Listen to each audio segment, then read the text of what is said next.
बच्चे last time हमने gravitational potential के कंसेप्ट को समझा था। इसके अंदर ग्रेविटेशनल पोटेंशियल सबको समझ में आ गया था। It is the amount of work done in moving a unit mass from infinity to that point, ये हमने डिस्कस किया था।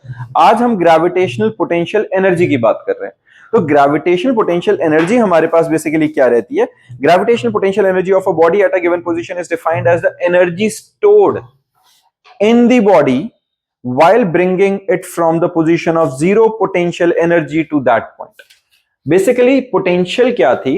अगर मैं किसी एक मास ऑब्जेक्ट को कहीं इंफिनिटी से एक पॉइंट पर लेके आता हूं, लेट अस अज्यूम मेरे पास एक ऑब्जेक्ट है, मैं इसको ग्राउंड लेवल से उठा के किसी लेवल पे लेके आता हूं, तो इसके अंदर एक पोटेंशियल स्टोर हो गई है। अब यही पोटेंशियल अगर एनर्जी की फॉर्म में होगी तो वो क्या कहलाएगी? Gravitational potential energy. एक गिवन ऑब्जेक्ट के अंदर कहीं जीरो पोटेंशियल के लेवल से, जब वो ग्राउंड पे बिल्कुल रखा हुआ तो जीरो पोटेंशियल है, वहां से मैं किसी एक लेवल पे लेके आता हूं और उसको लाने में मुझे जितना वर्क डन करना पड़ा होगा, that amount of work done is stored in form of gravitational potential energy. Clear बात है ये? तो ये हमारे पास ग्रेविटेशनल पोटेंशियल एनर्जी होती है। If the position of a body changes on an account of the force acting on it, the change in its potential energy is equal to the amount of work done on the body by the force acting on it for the given change in its position. Clear बात है ये? अब expression क्या है? देखो, expression के लिए सबसे पहले हम क्या करते हैं बच्चा? सिंपल वही जो हमने पोटेंशियल की डेरिवेशन में किया था कि हमारे पास अगर ये एक हैवी मास ऑब्जेक्ट है जिससे x डिस्टेंस पर, कहीं पहले इंफिनिटी से हम x डिस्टेंस पर किसी ऑब्जेक्ट को लेकर आए हैं। अब जब हमारा जो गिवन मास ऑब्जेक्ट है वो x डिस्टेंस पर है, वहां से मैंने dx की डिस्प्लेसमेंट कराई, छोटी सी डिस्प्लेसमेंट कराई, और मैं r तक के डिस्टेंस पर उसे लेके आना चाहता हूं। तो हमने क्या किया, यहां तक ये छोटे से डिस्प्लेसमेंट के लिए स्मॉल वर्क डन हुआ होगा। Small work done is given by force into small displacement. Force का फॉर्मूला क्या होता है? gmm by x square, displacement आ गई dx। किसी को इस एक्सप्रेशन में दिक्कत है? ये तो सीधी कहानी है कि जो हमारे पास वर्क डन आ गया, it is equal to gmm by x square dx। अब जो टोटल वर्क डन आएगा वो क्या आएगा? Integration from infinity to r, यही रहेगा। कहीं इंफिनिटी से लेके r तक के डिस्टेंस पर लाने का जो वर्क डन रहेगा, gmm by x स्क्वायर इंटू dx। समझ में आया? g constant, m constant, m constant, सिर्फ x स्क्वायर की इंटीग्रेशन मुझे करनी पड़ेगी। x स्क्वायर की इंटीग्रेशन, पावर रूल पता है सबको इंटीग्रेशन का, x raise to the power n+1 divided by n+1।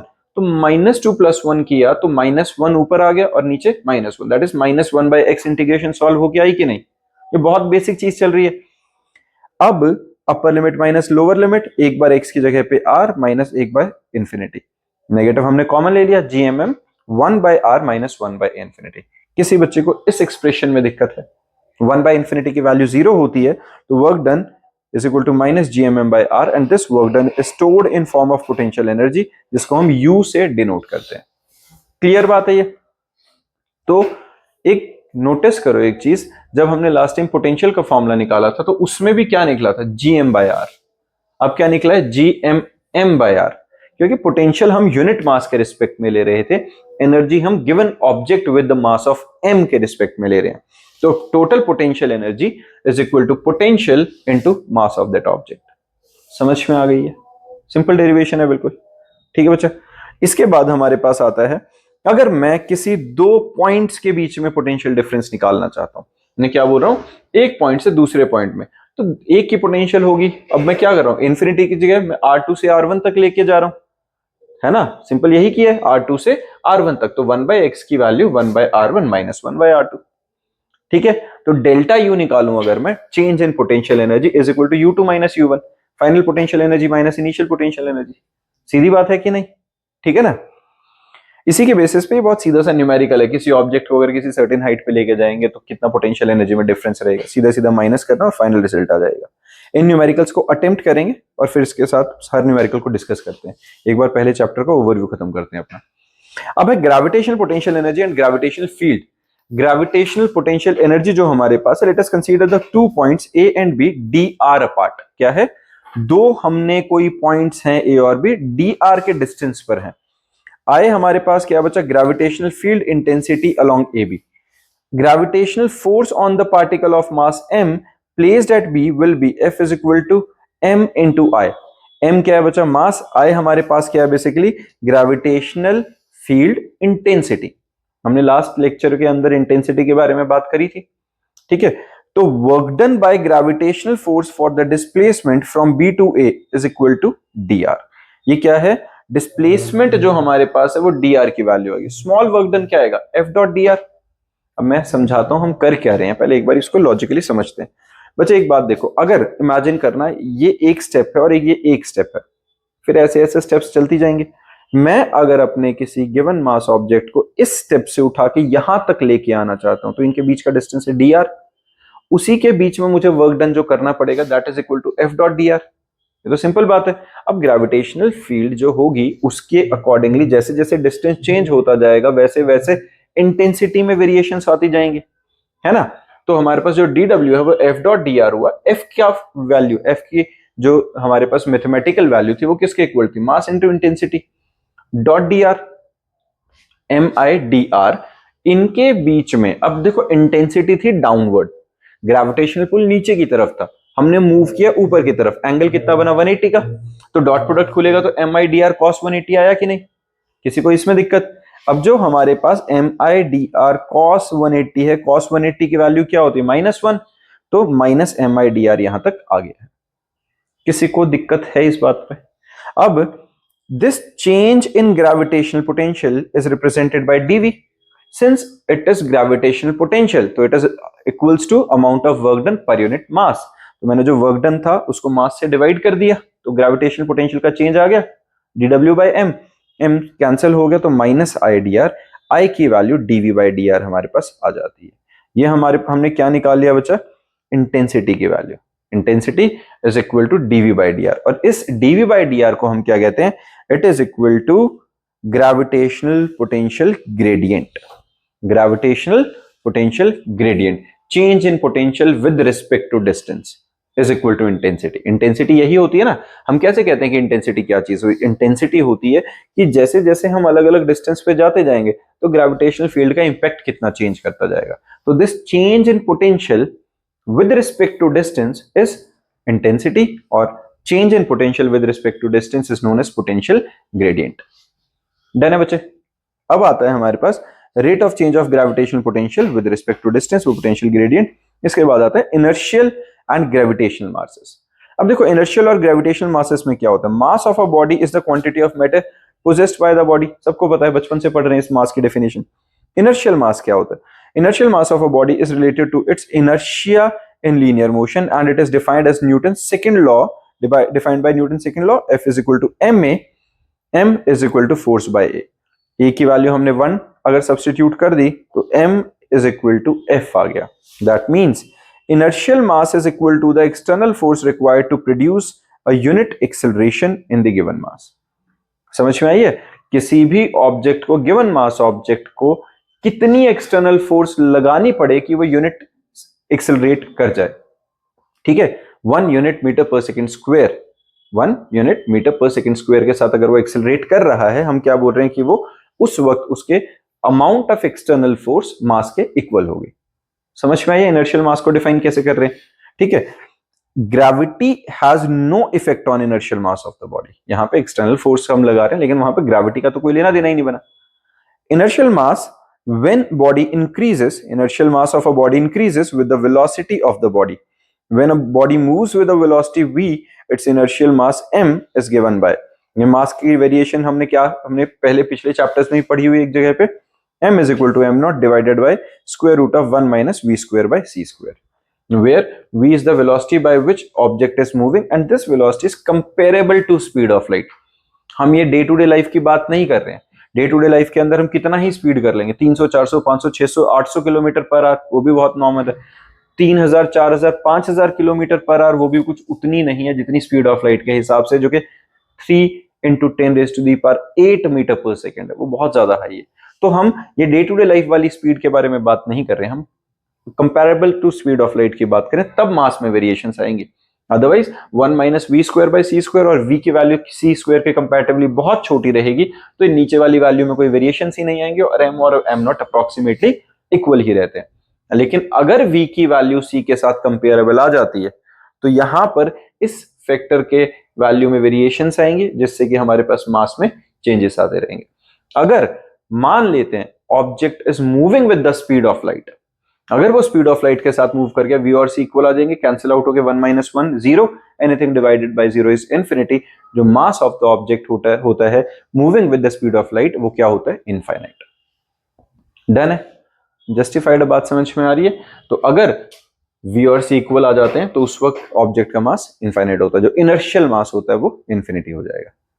Done है बच्चा।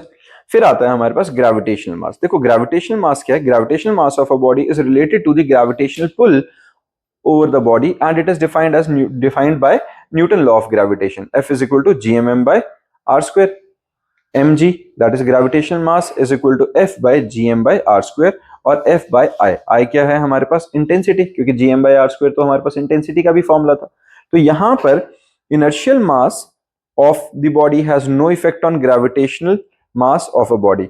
mg की वैल्यू F के इक्वल कब होगी? जब इंटेंसिटी 1 होगी, है ना? यहाँ पे इस फॉर्मूला में अगर इंटेंसिटी की वैल्यू 1 हो जाए तो mass, gravitational mass exactly force के इक्वल आ जाएगा। तो हम इसको डिफाइन कैसे करेंगे? The gravitational mass of a body is defined as the magnitude of gravitational pull experienced by the body in the gravitational field of unit intensity. Sorted है? कोई मास जितनी फोर्स एक्सपीरियंस करेगा यूनिट इंटेंसिटी वाली field में, वो उसकी gravitational मास की value होगी। डन है? ठीक है बच्चा। फिर हमारे पास आता है बच्चा अब centre of gravity. Centre of gravity क्या होता है? Centre of gravity of a body placed in a gravitational field is that point where the net gravitational force of the field acts. पूरी बॉडी के ऊपर, जैसे हमने सेंटर ऑफ मास को define किया था, सेंटर ऑफ मास क्या था? It is the point where the whole mass of the body suppose to be concentrated. Actual में जब हम उसको दिखाते हैं, विजुअलाइज करते हैं, मैंने उस दिन भी बार बार बोला था सेंटर ऑफ मास समझाते हुए कि हम बात सेंटर ऑफ मास की कर रहे हैं, लेकिन हम पॉइंट सेंटर ऑफ ग्रेविटी का देखते हैं हमेशा, क्योंकि हम उसको विजुअलाइज कर सकते हैं। अब रिंग का जो सेंटर है वहां सेंटर ऑफ मास लाई करता है, पर मैं उसको दिखा नहीं सकता क्योंकि वहां वो बैलेंस ही नहीं होगा, कोई है ही नहीं। इसीलिए हम एक रॉड का एग्जाम्पल ले रहे हैं जहां पे वो बैलेंस हो जाएगा। जैसे कि हमने ये वाला भी, जितने भी एग्जाम्पल लिए थे, हर किसी के अंदर क्या, अगर मैं अब इसको बैलेंस करके दिखा रहा हूं तो जहां पर सारी ग्रेविटेशनल फोर्स लग रही है, अभी यहाँ पे बैलेंस क्यों है? क्योंकि इस पूरे ऑब्जेक्ट पे नेट ग्रेविटेशनल फील्ड इस पॉइंट पे लग रही होगी, नेट ग्रेविटेशनल पुल इस पॉइंट पे ज्यादा लग रहा होगा। तो हम यहाँ पे क्या कहते हैं कि ये सेंटर ऑफ ग्रेविटी है जिसके अक्रॉस ये बैलेंस्ड है। अब अपना टॉपिक आता है बच्चा सैटेलाइट। सैटेलाइट पता है किसी को क्या होता है? सैटेलाइट क्या होता है? सैटेलाइट बेसिकली एक इस तरह के ऑब्जेक्ट को, उस तरह के ऑब्जेक्ट को कहा जाता है जो किसी और ऑब्जेक्ट के आसपास घूमता रहेगा, उसको हम क्या कहते हैं? वो सैटेलाइट होता है। तो सैटेलाइट बेसिकली कुछ और नहीं है, it is the name given to a body which is revolving continuously in an orbit around a comparatively much larger body. ठीक है? नेचुरल सैटेलाइट होते हैं और आर्टिफिशियल सैटेलाइट होते हैं। क्या कहानी हुई? एक हैवी मास ऑब्जेक्ट के आसपास एक कम मास ऑब्जेक्ट उसके आसपास घूमता रहेगा कॉन्टिन्यूअसली, तो जो घूम रहा है उस छोटे वाली चीज को हम क्या करेंगे? सैटेलाइट। नेचुरल सैटेलाइट सिंपल सा एग्जांपल है मून है। अर्थ का जो नेचुरल सैटेलाइट है वो कौन है? मून। मून कॉन्टिन्यूअसली अर्थ के अराउंड घूम रहा है। और आर्टिफिशियल सैटेलाइट कौन से? बहुत सारे हैं जो हमने, मतलब इंडिया ने लॉन्च करे हुए, दुनिया भर के मतलब बहुत सारे देशों ने बहुत सारे सैटेलाइट लॉन्च करे हुए हैं। अब मेन कहानी आती है principle of launching a satellite. अब ये करने से पहले मुझे सिंपल एक कोई चीज समझाना। जब हम सैटेलाइट की बात करते हैं, अगर मान लो मैंने यहां ये बना दिया अपनी अर्थ, और अर्थ के अराउंड एक सैटेलाइट घूम रहा है। ये जो सैटेलाइट घूमता है, मान लेते हैं यहां पे हमारे पास क्या है? एक सैटेलाइट है। तो ये जो सैटेलाइट घूम रहा है, ये सैटेलाइट अर्थ की ग्रेविटेशनल फील्ड में घूमता है या ग्रेविटेशनल फील्ड के बाहर घूमता है? सिंपल आंसर, ग्रेविटेशनल फील्ड के अंदर घूमता है। तो अंदर घूमता है तो गिर जाना चाहिए। अगर अंदर घूमता है तो गिर जाना चाहिए, तो गिरता क्यों नहीं है? क्योंकि वो घूमता रहता है, इसलिए नहीं गिर जाता, क्योंकि एक्सेलरेटेड मोशन है। तो पहला तो ये कंसेप्ट अपने को क्लियर होना चाहिए कि अगर हम किसी भी सैटेलाइट की बात करते हैं तो इसकी, ये जो अपने पास प्लैनेट है, इसकी ग्रेविटेशनल फील्ड अगर यहां तक फैली हुई है तो सैटेलाइट हमेशा कहां रहता है? उस ग्रेविटेशनल फील्ड के अंदर अंदर घूमता है, वो बाहर नहीं जाता।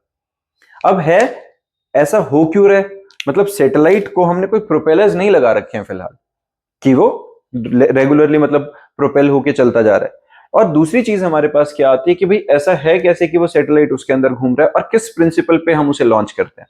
इस प्रिंसिपल को समझने के लिए बहुत सीधा सा मैं एग्जांपल दे रहा हूं, उस पर ध्यान देना। ये एग्जैक्टली किस तरीके से होता है, जैसे कि अगर मैं मान लो एक तुम्हें इमेजिन करने को कहूं कि हमारे पास जो अर्थ है वो फ्लैट है। मान लो फिलहाल के लिए अर्थ हमारे पास क्या है, फ्लैट है। मैंने यहां से एक कैनन बनाई, ठीक है। इस कैनन के थ्रू हमने क्या किया, यहां से एक शूट किया हमने, जो अपने पास फायर करते हैं, वो बॉल आके यहां पे गिरेगी। अब मान लेते हैं हम थोड़ी स्ट्रॉन्ग कैनन यूज करते हैं, तो यहां से जब शूट करेंगे वो थोड़ी दूर जाके गिरेगी, जो उसके अंदर से जो भी बॉल होगा या जो भी चीज हम फायर करेंगे, बॉम्ब होगा जैसा भी। अब मैं और ज्यादा जोर लगाऊं और कोई थोड़ी और पावरफुल हम यूज करें तो वो और ज्यादा दूर जाके गिरेगा कि नहीं? ऐसा ही होना चाहिए। मतलब मैं जितनी ज्यादा स्ट्रेंथ से फेंकता जा रहा हूं उतनी दूर वो बॉल जाके दूर गिरती जा रही है। लेकिन अब अपने को पता है कि अर्थ जो है वो स्ट्रेट तो है ही नहीं, वो फ्लैट है ही नहीं। वो कैसी है, अगर यहां पे है तो अर्थ इस तरह की है कि नहीं? तो जब मैंने पहली बार छोटे कैनन से शूट किया था तो यहां आके गिर रही थी, दूसरी बारी में वो यहां आके शायद कहीं गिर जाएगी, तीसरी बारी में कहां गई, वो तो बहुत दूर चली गई। वो बहुत दूर जाने का मतलब ऐसा नहीं है कि वो अर्थ पे गिरना नहीं चाहती, पर वो जैसे ही गिरने लगती है वो कर्व आ जाता है, जैसे ही गिरने लगती है कर्व आ जाता है। तो एक लूप में फंस गई अब उस कर्व के, कि वो बेसिकली है क्या, जो सैटेलाइट है वो एक फ्री फॉलिंग बॉडी है। एक सैटेलाइट क्या है, it is just a free falling body, but it is not able to fall on the surface of the earth, since वो इतनी हाई वेलोसिटी के साथ गिर रही है कि हर बार जैसे ही गिरना चाहती है हर बार कर्व आ जाता है, हर बार मोड़ आ जाता है, तो फिर मुड़ जाती है, फिर मुड़ जाती है। समझ रहे हो? एग्जैक्टली जैसे अगर तुम एक गाड़ी लेके चल रहे हो और मैं कह रहा हूं एकदम से टर्न लो, नहीं ले पाओगे, एक लंबा टर्न लेके आओगे। वो जो लंबा टर्न लेके आओगे तो इस टर्न पे तो नहीं पहुंचे, फिर आने की कोशिश करोगे, फिर नहीं पहुंचे, तो एक पॉइंट पे नहीं आ पाओगे अनटिल और अनलेस तुम स्लो डाउन ना हो। और इसमें स्लो डाउन नहीं हुई है क्योंकि हमने इनिशिएट ही इस तरीके से किया था। तो this is the basic principle behind the launching of a satellite. ये लॉजिक समझ में आ गया? अब यहां पे अगर मुझे सैटेलाइट की तरह लॉन्च करना है तो यहां साफ समझ में आ रहा था कि कैनन से जब हम शूट कर रहे हैं तो एक वेलोसिटी सर्टेन चाहिए जिसके बाद वो सैटेलाइट की तरह रिवॉल्व करना शुरू करेगा। The minimum speed required to put a satellite into its orbit around the earth is called orbital speed of a satellite. समझ में आ गया ऑर्बिटल स्पीड क्या है? The motion of a satellite around the earth is a case of a free falling body। ये भी logic समझ में आ गया। अब orbital speed, time period and height of the satellite, इसकी हमारे पास इंपॉर्टेंट डेरिवेशन है, इसको एक एक करके समझते जाएंगे। ध्यान से देखो, सबसे पहले हम बात कर रहे हैं बच्चे ऑर्बिटल स्पीड की। अब मैं ऑर्बिटल स्पीड की क्या बात कर रहा हूं, it is the minimum velocity by which satellite has to be launched, कि वो सैटेलाइट बन जाए, तो उसको ऑर्बिटल स्पीड की बात करें कि जितनी वेलोसिटी के साथ वो कंटिन्यूअसली घूमता रहे, क्योंकि स्लो डाउन होगा तो वो कहीं ना कहीं आके गिर ही जाएगा। तो एक सर्टेन वेलोसिटी के साथ वो घूमता रहेगा तो कभी गिर नहीं पाएगा। उस स्पीड को हम क्या कहते हैं, orbital speed. Orbital speed of a satellite is the minimum speed required to put the satellite into a given orbit around the earth. M क्या है, mass of earth, R is radius of earth, ठीक है। Small m, it is the mass of satellite, v is the orbital velocity or orbital speed of the satellite, h is the height of the satellite above the surface of the earth। clear है? r, it is the radius of the orbit of the satellite। और radius कितना बना satellite का, r plus h। किसी बच्चे को इसमें परेशानी? ये ठीक है ना? तो यहां पर अब एक बात समझो, ये अर्थ है, रेडियस r, h हाइट पर हमने सैटेलाइट को लॉन्च किया, और ये उसका ऑर्बिटल सरकमफ्रेंस आ गया। ऑर्बिटल रेडियस कितना बना, r प्लस स्मॉल r, जो कि कैपिटल R प्लस h की वैल्यू के इक्वल होगा। बिल्कुल ठीक है। सैटेलाइट हर बार होगा कैसे, टेंजेंशियल डायरेक्शन में उसकी वेलोसिटी होगी, स्पीड यूनिफॉर्मली वो घूम रहा होगा। यहां तक समझ में आ गया? अब अगर कोई ऑब्जेक्ट गोल घूम रहा है किसी भी तरीके से, तो हमेशा उसके गोल चक्कर के पीछे, रोटेशनल मोशन के पीछे एक फोर्स होती है, सेंट्रीपिटल फोर्स, वरना वो सर्कुलर मोशन में रह ही नहीं पाएगा। तो सेंट्रीपिटल फोर्स का फॉर्मूला क्या होता है, mv²/r, होता है कि नहीं?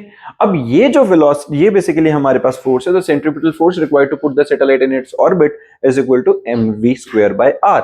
अब ये फोर्स आएगी कहां से? ये आएगी ग्रेविटेशनल पुल की वजह से, है ना, क्योंकि ग्रेविटेशनल पुल हमेशा सैटेलाइट को towards the centre of the अर्थ खींच रहा है।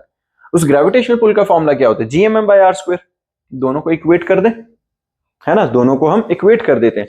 तो दोनों को जब हमने इक्वेट किया तो हमारे पास क्या आ गया, जो कैंसिल आउट हो सकता था, मास से मास कैंसिल आउट हो गया, रेडियस से r² कैंसिल आउट हो गया, हुआ कि नहीं? तो यहां से मेरे पास जो वेलोसिटी की वैल्यू आई है वो क्या आ गई है, √g m/r। किसी को दिक्कत? क्लियर है? तो यहां से square root of G M by R जो वैल्यू आ गई है, पहली बात तो यहां से एक चीज नोटिस कर सकते हैं, यहां पर मास ऑफ द ऑब्जेक्ट है ही नहीं। दैट मीन्स भारी सैटेलाइट है, हल्का सैटेलाइट है, छोटी चीज है, बड़ी चीज है, हर किसी को एक कांस्टेंट वेलोसिटी के साथ ही हमें छोड़ना पड़ेगा, भेजना पड़ेगा, फेंकना पड़ेगा, जिससे कि वो सैटेलाइट बनेगा। ये पॉइंट क्लियर है? तो जो v है it is equal to square root of G M by R, और स्मॉल g की वैल्यू G M by R square होती है। मैं gm की वैल्यू अगर निकालना चाहूं क्रॉस मल्टीप्लाई करके, तो small g into R square बनेगी कि नहीं? ये वाली वैल्यू मैं यहां सब्सटीट्यूट कर देता हूं, स्मॉल r की वैल्यू r प्लस h, ये सब्सटीट्यूट कर सकता हूं, किसी को इस वाले में दिक्कत है ना? तो ये वैल्यूज जब मैंने इस वाले फॉर्मूला में सब्सटीट्यूट किया तो हमारे पास v is equal to G R square by R, या v is equal to capital R मैंने बाहर निकाला g upon r plus h की फॉर्म में हमारे पास वैल्यू आ जाती है। तो velocity, radius of earth, acceleration due to gravity, radius of earth, और जिस हाइट पे इंट्रोड्यूस करना है उसे, क्योंकि पूरी एक रेंज है हमारे पास ना, जहां से ग्रेविटेशनल फील्ड की पूरी रेंज है हमारे पास अर्थ सरफेस के ऊपर, जहां पर हम उसे लॉन्च कर सकते हैं। तो जिस हाइट पे मुझे लॉन्च करना है उसके ऊपर हमारी ओवरऑल वेलोसिटी डिपेंड करेगी। क्लियर बात है? When the satellite is orbiting very close to the surface of earth, हम कह रहे हैं कि बहुत ज्यादा दूर नहीं भेजा है, तो उस केस में h is extremely less than r, तो r प्लस h को अप्रोक्सीमेटली r ले सकते हैं। तो v की वैल्यू v नॉट हमने उस सिचुएशन के लिए मान लिया, तो v naught is equal to r g by r आ गया, जिसको सॉल्व किया तो square root of g by r बना के नहीं, जो अंदर वाला r है बाहर वाले के साथ स्क्वायर रूट कैंसिल होकर square root of g r आया, g की वैल्यू 9.8, r की value 6.4 into 10 raise to the power 6 kilometre. Simplify किया वैल्यूज को तो v नॉट की वैल्यू निकल के आती है 7.92 किलोमीटर पर second. That is approximately 8 kilometre पर सेकेंड की स्पीड से अगर किसी ऑब्जेक्ट को फेंक दोगे तो वो सैटेलाइट बन जाएगा। समझ में आई है? क्लियर है ये वाली बात? तो जो हमारे पास वैल्यू आ रही है ये क्लियर आ गया बच्चा, ये जो वेलोसिटी की वैल्यूज आई थी जिसके अंदर वैल्यू सब्स्टिट्यूट करी हमने, ठीक है? तो ये 7.92 क्लियर हो गया अपना। फिर आता है time period of a satellite. देखो टाइम पीरियड क्या होगा, अगर सैटेलाइट यहाँ पे रिवॉल्व कर रहा है, किसी ऑर्बिट के अंदर कॉन्टिन्यूसली रिवॉल्व कर रहा है, तो उसने डिस्टेंस कितना कवर किया? इस सर्कमफ्रेंस के बराबर, जिसकी वैल्यू क्या होती है 2 पाई आर, है ना? वेलोसिटी अपने पास already under root of G M by R, speed हमारे पास गिवन है, हमारे पास टाइम पीरियड हमें निकालना है, डिस्टेंस अपने पास 2 पाई आर से होगा, तो हम टाइम पीरियड का फॉर्मूला लगा सकते हैं सीधा सीधा। टाइम पीरियड का फॉर्मूला क्या होगा? It is a time taken by the satellite to complete one revolution around the earth and it is denoted by capital T. T is equal to 2 pi r by v. तो 2 pi r by v की value r square root of r by g था, simplify किया है ना, g by r था वो reciprocal हुआ है बस, 2 pi by r r cube by g। इसमें किसी को दिक्कत? ये जो r था जब अंडर रूट के अंदर गया तो r स्क्वायर बना होगा, r स्क्वायर इंटू r क्या बना? r क्यूब, और स्मॉल r की वैल्यू क्या थी? r plus h। तो इसके अंदर अगर हमने वैल्यू सब्स्टिट्यूट कर दी तो हमारे पास टाइम पीरियड की वैल्यू आ जाएगी कि नहीं? 2 कांस्टेंट है, पाई कांस्टेंट है, r की value 6.4 into 10 raise to the power 6 kilometre है, h हमें पता हो, g हमारे पास है, तो हम उस सर्टेन ऑर्बिट में टाइम निकाल सकते हैं। फिर वही अगर हम केस लें कि सिंस मान लो कि satellite is revolving very close to the earth, तो r प्लस h को अप्रोक्सीमेटली r लेके अगर मैं सॉल्व करूं तो ये वैल्यूज डलने के बाद r क्यूब का एक r बाहर जाएगा, तो 2 पाई r बाई g बनेगा कि नहीं? है बन गया। अब 2 पाई आर जी सबकी वैल्यू सब्स्टिट्यूट कर दी, सबकी जब हमने यहाँ पे वैल्यू सब्स्टिट्यूट करी, सॉल्व किया, तो 84.6 मिनट या 5.08 into 10 raise to the power 3 seconds या 84.6 मिनट्स, ये किसका आ गया है? Time period of the satellite which is revolving very close to the surface of the earth. Clear है? तो अप्रोक्सीमेटली 85 मिनट्स एक सैटेलाइट को लगेंगे एक पूरा चक्कर काटने के लिए। डन है? फिर हमारे पास है ऑल्टीट्यूड और height of the satellite above the earth surface. T square is equal to 4 pi square R plus H का whole cube over R square into G. ये हमने यहां से ये जो फॉर्मूला था अपने पास टी का, स्क्वायरिंग बोथ साइड करके यहां तक पहुंच गए, क्रॉस मल्टीप्लाई करते हैं, R plus H is equal to T square R square G by 4 pi R square. Sorted है ये भी। यहाँ क्यूब है तो taking cube root both side कर दिया, करा तो इस साइड 1/3 आ गई पावर। समझ में आ रहा है ना बच्चे? R plus H is equal to T square R square G by 4 pi R square is to the power 1/3। इस आर को उस साइड जाके माइनस कर देते हैं और ये हमारे पास एच की वैल्यू आ जाती है। सॉर्टेड है? फिर हमारे पास आता है energy of an orbiting satellite. Energy का फॉर्मूला क्या होगा बच्चा? देखो एनर्जी होती है पोटेंशियल एनर्जी और काइनेटिक एनर्जी के सम के बराबर।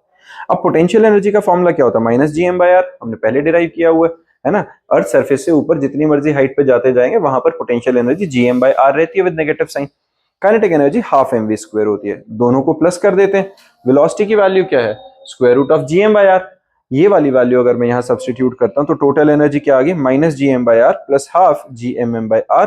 सॉल्व किया तो हमारे पास क्या बन गया, माइनस ऑफ gmm/r। ये टोटल एनर्जी आ गई है। तो energy is given bye minus gmm/2 of r। और ये r की वैल्यू क्या होती है बेटा, r प्लस एच। वो मैंने r प्लस एच यहां सब्स्टिट्यूट कर दिया। सिंपल है। मैं इतना तेज इसलिए करा रहा हूं, देखो ये कुछ नया नहीं है, सिर्फ हम वैल्यूज सब्स्टिट्यूट कर रहे हैं इस वाले के अंदर, तो पोटेंशियल एनर्जी और काइनेटिक एनर्जी के अंदर, और डायरेक्ट फाइनल रिजल्ट निकल रहा है। डन है बच्चे। इसके बाद आता है binding energy.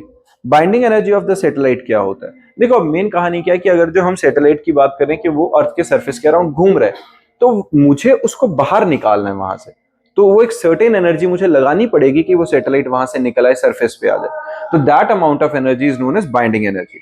The energy required to remove the satellite from its orbit around the basically हमारे पास हम क्या, around the earth to infinity is called binding energy of the satellite. Clear है। मैं क्या लेके आ रहा हूं, उसको सरफेस के ऊपर ला रहा हूं। तो E की वैल्यू हमारे पास क्या आ गई, gmm/2r gmm/2 of r plus H. ये क्या है, this is the energy of the satellite, और इतनी ही एनर्जी मुझे उसे देनी पड़ेगी वहां से निकालने के लिए। तो वो एनर्जी हमारे पास क्या निकल गई, gmm/2 of r plus H. Clearly समझ में आ रहा है सबको। ये जितनी अमाउंट ऑफ एनर्जी थी सैटेलाइट की, उतनी ही अमाउंट ऑफ एनर्जी उसको वहां से निकालने में लगेगी, और उसी एनर्जी को हम क्या कहते हैं बच्चे, बाइंडिंग एनर्जी। डन है। किसी बच्चे को इसमें परेशानी। बच्चे अपने पास जियो स्टेशनरी सैटेलाइट या जियो सिंक्रोनस सैटेलाइट्स टॉपिक आता है। देखो जियो स्टेशनरी सैटेलाइट या जियो सिंक्रोनस सैटेलाइट्स क्या होते हैं। बेसिकली कहानी यहां पे आती है कि एक ऐसा सैटेलाइट बेसिकली क्या, अपने को समझ में आ गया, हमने सारा पढ़ लिया। उसके अंदर सैटेलाइट एक ऐसी चीज है जो एक बड़े हैवी ऑब्जेक्ट के आसपास कॉन्टिन्यूअसली घूम रही है। अब अगर मैं ये कहूं कि कोई चीज एक सर्टेन पॉइंट पे फोकस होके ही घूमे, जैसे कि एग्जैक्टली अगर मेरे से यहां एक ऑब्जेक्ट है, तो जैसे जैसे मैं टर्न ले रहा हूं वैसे वैसे वो सैटेलाइट टर्न ले रहा है। अगर एक सैटेलाइट अर्थ के ऊपर घूम रहा है, अर्थ के अराउंड घूम रहा है, और वो फोकस है अपने S2C पे, जहां जहां अर्थ जिस तरीके से रोटेट करेगी वो हमेशा उसी के साथ, उसी एंगुलर वेलोसिटी के साथ, उसी एंगल पे डिस्प्लेस होता हुआ चलेगा। तो एक हमें यहां से कैसे दिखेगा, ये हमेशा यहीं खड़ा रहता है, ऐसे ही लगेगा ना, क्योंकि जहां जहां हम मूव कर रहे हैं वो हमेशा साथ में मूव करता हुआ दिख रहा है। तो एज मतलब अगर हम व्यूअर के पॉइंट से देखें तो with respect to our position that satellite will be at rest, है ना, यही रहेगा हमारे हिसाब से। और जबकि हो क्या रहा है, एक्चुअल जैसे जैसे हम मूव कर रहे हैं वैसे वैसे वो मूव कर रहे हैं। डन है। तो यहां पर उसकी कंडीशंस क्या है अपने पास, जो अपने पास जियो सिंक्रोनस सैटेलाइट है, a satellite which appears to be at fixed position at a definite height that is stationary to an observer of on earth is called geostationary satellite. और एसेंशियल कंडीशंस क्या रहेंगी geostationary satellite की, a geostationary satellite should be at height nearly 3600 kilometre above the equator of the earth. ठीक है, approximately 3600 kilometre की height पे वो होना चाहिए। दूसरा, it's period of revolution should be exactly 24 hours, यही होना चाहिए, क्योंकि अगर 24 घंटे में एक अर्थ का पूरा अपना रोटेशन अगर कंप्लीट हो रहा है, रेवोल्यूशन कंप्लीट हो रहा है अपने एक्सेस पे, तो उतना ही उसका होना चाहिए, तभी साथ साथ में वो घूम पाएगा। तो या ये हम ये कहें कि एंगुलर वेलोसिटी बिल्कुल जितनी अर्थ की है उतनी उसकी होनी चाहिए। डन है। इसके बाद अपना टॉपिक आता है बच्चा एस्केप स्पीड। अब एस्केप स्पीड का मतलब क्या हुआ, हमने बात करी थी कि अगर सैटेलाइट को लॉन्च करना है तो मुझे अप्रोक्सीमेटली 8 किलोमीटर पर आवर की स्पीड, पर सेकंड की स्पीड से एक ऑब्जेक्ट को फेंक देना ऊपर। अगर फेंक देंगे तो वो जाकर क्या करेगा, वो ग्रेविटेशनल फील्ड के अंदर ही कहीं ट्रैप हो जाएगा और वो सैटेलाइट की तरह घूमना शुरू कर देगा। अब मैं ये चाहता हूं कि मैं उसको इतना तेज फेंकूं कि वो ग्रेविटेशनल फील्ड को क्रॉस करके उस जगह पहुंच जाए जहां पर ग्रेविटी का इफेक्ट उसे वापस नीचे ना खींच पाए। तो वो क्या कर जाएगा, वो एस्केप कर जाएगा, वो निकल जाएगा वहां से। तो मुझे उस स्पीड के बारे में पता लगाना है, मिनिमम वो स्पीड जिसके साथ अगर हम किसी ऑब्जेक्ट को फेंकें तो वो ग्रेविटेशनल फील्ड से निकल जाए बाहर हमेशा के लिए और कभी वापस ना आ पाए। डन है, पॉइंट समझ में आ रहा है। हमारे पास क्या है ना, देखो बच्चा, एस्केप स्पीड बेसिकली हमें क्या बता रही है उस स्पीड के बारे में हम बात कर रहे हैं जिस स्पीड से अगर मैं एक ऑब्जेक्ट को ऊपर फेंकूंगा तो वो सैटेलाइट नहीं बनेगा, वो ग्रेविटेशनल फील्ड के बाहर ही चला जाए निकल के। ठीक है ना, थोड़ा तेज फेंक देते हैं 8 की जगह, 8 की जगह 11, 12, 15 जितना भी होगा वो भी डिस्कस करेंगे, फाइनल निकालेंगे न्यूमेरिकली। तो जिस वेलोसिटी के साथ मैं उसे अगर फेंकूं ऊपर की साइड ग्रेविटेशन फील्ड के अगेंस्ट सरफेस से अगर मैं उसको इनिशिएट करूं तो वो हमेशा के लिए इनफाइनाइट आसमान में जाता जाए निकल जाए, ग्रेविटेशनल पुल को ओवरकम कर जाए। ठीक है, तो उस वेलोसिटी को हम क्या कहते हैं? Escape speed. नहीं, वो सैटेलाइट नहीं बनेगा, क्योंकि वो सैटेलाइट सिर्फ तब बनता है जब वो ग्रेविटेशनल फील्ड के इन्फ्लुएंस में रहेगा।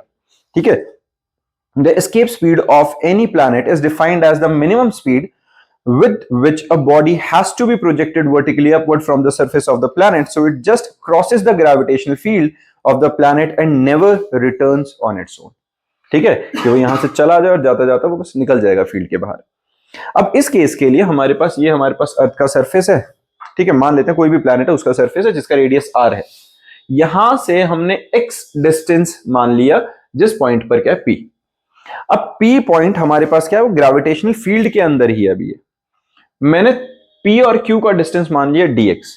मैं क्या मान रहा हूं कि उस ग्रेविटेशनल फील्ड के अंदर इस स्मॉल डिस्प्लेसमेंट कराने के लिए मुझे कोई स्मॉल वर्क डन करना पड़ेगा, dw करना पड़ेगा कि नहीं?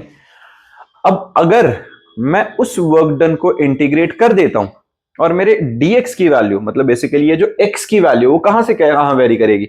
मिनिमम हो सकती है r के बराबर और मैक्सिमम होगी इंफिनिटी, है ना। r से इंफिनिटी के बीच में अगर मैं उसे इंटीग्रेट कर देता हूं तो that will be the total amount of work done which is required so that we can put that object away from the gravitational field, है ना। यही हुआ कि नहीं? समझ में आया? तो हमने क्या किया यहां पे, m अपने पास आ गया मास of earth, r radius of earth, let m small m be the mass of object to be projected, take 2 point at a distance x from the center o, op की वैल्यू x आ गई, oq x plus dx आ गया। किसी को दिक्कत? oq x plus dx आ गया अपने पास, है ना, पक्का। अब एक बात बताओ, वो जो ऑब्जेक्ट है उस पर ग्रेविटेशनल पुल कितना लग रहा है? F is equal to gmm by x square, लग रहा है कि नहीं? यही लगेगा जो उस पर ग्रेविटेशनल पुल लगेगा। अब जो small amount of work done होगा, work done in taking a body from P to Q against gravitational field, dw it is equal to force into displacement f dot dx। f की value gmm by x square into dx मैंने कर दिया। किसी को इसमें परेशानी? ये तो बिल्कुल सेम वही चल रहा है जो हमने ग्रेविटेशनल एनर्जी के बारे में निकाला था, पोटेंशियल एनर्जी के बारे में जो हमने निकाला था। gmm by x square is the work done, और ये हमारा dx से डिस्प्लेसमेंट से मल्टीप्लाई किया जो gmm by x square into dx से टोटल वर्क डन की वैल्यू आ गई। अब मुझे मतलब स्मॉल वर्क डन की वैल्यू आ गई। अगर टोटल वर्क डन निकालना है तो हमारे पास x की वैल्यू r से लेके इंफिनिटी तक जा सकती है। मैं सीधा सीधा इंटीग्रेट कर देता हूं। किसी को इस एक्सप्रेशन में प्रॉब्लम है? ठीक है, g constant, m constant, m constant, सारा कुछ बाहर, dx by x स्क्वायर आ गया, है ना। x की पावर -2 लिख सकता हूं, डिनोमिनेटर से ऊपर गया, पावर रूल लगाया जो इंटीग्रेशन का था, तो माइनस x की पावर -2 का इंटीग्रेशन क्या बनेगा? 1/x with negative sign. ये पता है ना सबको। अगर मेरे पास मैं इंटीग्रेशन लगा रहा हूं सीधा सा, हमारे पास क्या है बेटा, जो स्मॉल वर्क डन है ये g capital M small m by x square dx आ रहा है। टोटल वर्क डन के लिए इंटीग्रेट किया, जहां x की वैल्यू r से इंफिनिटी तक जाएगी, value g capital M small m बाहर आ गया, इंटीग्रेशन के अंदर बचा x raise to the power -2 dx, x की वैल्यू r से लेकर इंफिनिटी तक। पावर रूल लगेगा तो क्या होता था, x की पावर n का इंटीग्रेशन लगाते हैं तो x की power n+1 divided by n+1, तो इसका इंटीग्रेशन लगाएंगे तो क्या आएगा, x की पावर -2 का gmm बाहर, इंटीग्रेशन x की पावर -2 + 1 डिवाइडेड बाय -2 + 1, और ये r से लेके इंफिनिटी तक x की वैल्यू जा रही है। किसी को दिक्कत? इसको मैं लिख लेता हूं g capital M small m -1/x, ऐसे ही बना। अब upper limit minus lower limit डालेंगे तो g capital M small m upper limit is -1 by infinity -1/r, ऐसा बन गया। क्लियर है? तो ये क्या बना, gmm बाय r। ये बात समझ में आई है? क्लियर है? तो ये कहां से बेटा, ये वाली स्टेप समझ में आ गई, है ना। अब इसके बाद एक बारी x की जगह अपर लिमिट डालते हैं और एक बारी लोअर लिमिट डालते हैं। ठीक है, upper limit minus lower limit, value substitute करी, minus minus plus 1 by infinity value 0 होती है। ठीक है, तो ये हमारे पास वर्क डन आएगा। अब ध्यान से देखो यहां पर GMM/R तक हमारे पास आ गया। अब मुझे इससे करना क्या है, ये जो वर्क डन है इस वर्क डन से करना क्या है, this much is the amount of work done, है ना, जिसके साथ मुझे उस ऑब्जेक्ट को फेंकना है। तो मुझे प्रोवाइड क्या करनी है ऑब्जेक्ट को, काइनेटिक एनर्जी। यही जो मेरे पास जो वर्क डन की वैल्यू आई है, इस वर्क डन को मैं सीधा सीधा काइनेटिक एनर्जी के साथ इक्वेट कर दूं, है ना, क्योंकि ऑब्जेक्ट को अगर मैं सरफेस से ऊपर की तरफ फेंक रहा हूं तो किसी काइनेटिक एनर्जी के साथ फेंक दूं, है ना। तो काइनेटिक एनर्जी की value half m escape speed का स्क्वायर, एस्केप वेलोसिटी का square, half m ve square. समझ में आया, ve हमने एस्केप वेलोसिटी की वैल्यू रखी है, m से m कैंसिल आउट हो गया, तो ve की वैल्यू कितनी आ गई है, 2 capital G m/r under the root, है ना, निकला कि नहीं। अब यहां देखो 2 constant, G constant, m constant, r constant, सारों की वैल्यूज हैं हमारे पास। अगर मैं हर कांस्टेंट की वैल्यू इसके अंदर सब्स्टिट्यूट कर दूं तो मेरे पास ve की वैल्यू मिल जाएगी कि नहीं। सॉर्टेड है, क्लियर है। तो इस तरीके से हमारे पास एस्केप वेलोसिटी की जो बेसिकली फॉर्मूला है हमें वो मिल जाता है। सारे कांस्टेंट्स की वैल्यू डालोगे तो एग्जैक्टली एक न्यूमेरिकल वैल्यू भी हमारे पास मिल जाएगी। डन है, पक्का समझ में आ गया, ठीक है। चलो इसी के साथ अपना जो ग्रेविटेशनल चैप्टर है थ्योरेटिकली एटलीस्ट वो खत्म हो जाता है। इसके न्यूमेरिकल्स, इसके डाउट्स, इसके एनसीईआरटी फाइल नेक्स्ट क्लास में हम साथ में डिस्कस करते हैं। हर बच्चा यहां तक इसको कंप्लीट करके लाएगा। डन।